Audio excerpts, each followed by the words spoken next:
Gentlemen, do you see that hand? Are you sure you see it? Are your eyes playing a trick or something? No.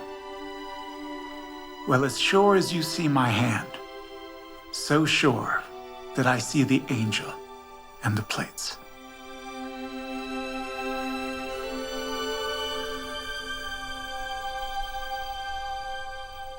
Welcome to our series on the witnesses of the Book of Mormon. My name is Camrey Bagley Fox, and we are joined today by Daniel Peterson, president of the Interpreter Foundation and executive producer of the Witnesses Project. Thanks for being here, Dan. Thank you. So tell me about the actual writing of the testimony of the three witnesses that we have in the Book of Mormon. How did that come about? We think that the actual testimony probably was written by Oliver Cowdery, and the copy that we have now is in Oliver Cowdery's handwriting.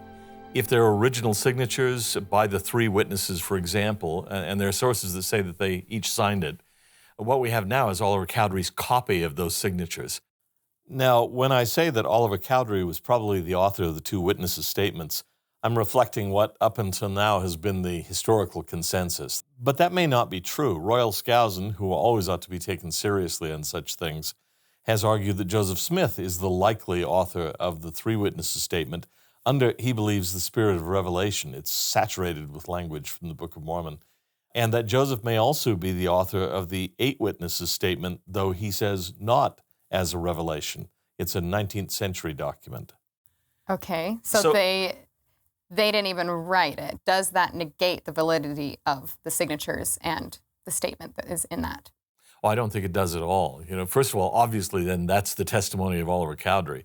But we have a huge historical record of Martin Harris and David Whitmer and many of the eight witnesses affirming exactly that testimony. In some cases even saying, the testimony that's published with the Book of Mormon, that's my testimony. Do we have any historical evidence of them being there with Oliver?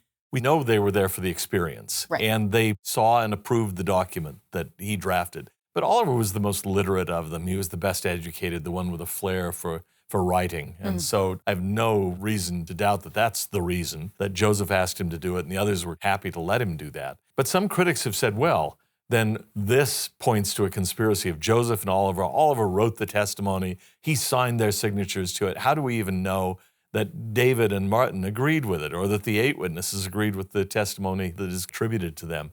Well, we know it because there's a sea of documents, a sea of interviews and so on. In David Whitmer's case, extending over almost 6 decades. They reaffirm their testimonies over and over and over again in various different contexts. We are not reliant only on those official statements in the Book of Mormon. Even members of the church have come to me and said, well, isn't that all we have? No, that's nothing near all we have. Many of them were interviewed multiple times. David Whitmer was the most interviewed witness, possibly because he lived the longest. But we have a couple score comments from Martin Harris after he comes out to Utah where people would go to him in his old age and ask him, so tell me, did you really see the angel in the plates?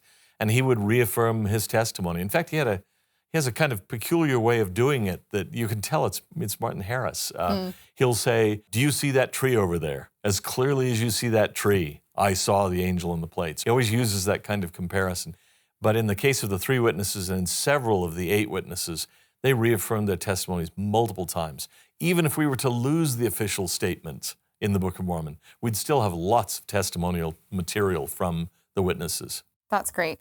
The signatures and the controversy over that, was that something that was an issue during their time or something that people have kind of speculated on after their passing? As far as I know, it's something that's come up in modern times. Okay. Because when David Whitmer was still alive, all you had to do was ask him. Right. And he'd tell you. And Martin Harris. Oliver Cowdery died young in 1850.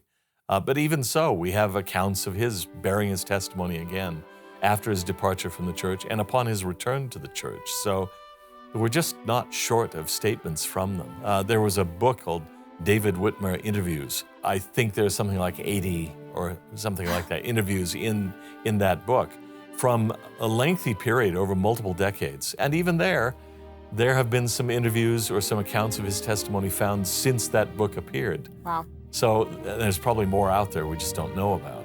And I would even add, and I've always thought this was significant, that on his tombstone, David Whitmer reiterates his testimony. On one side of the stone pillar that stands at his grave, in Richmond, Missouri. It says, the record of the Jews and the record of the Nephites are one. Truth is eternal. I mean, he made it a point to get that out there, even after his death. Right. I love that. Yeah. Thank you.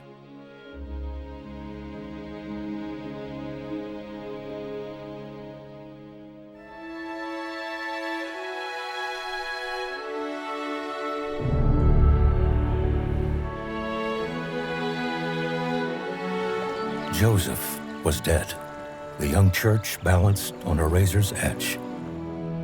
For grieving saints, there was no tested path, no definitive word on who should lead. But mere hours following Joseph's death, some began to campaign, while others looked for revelation from God.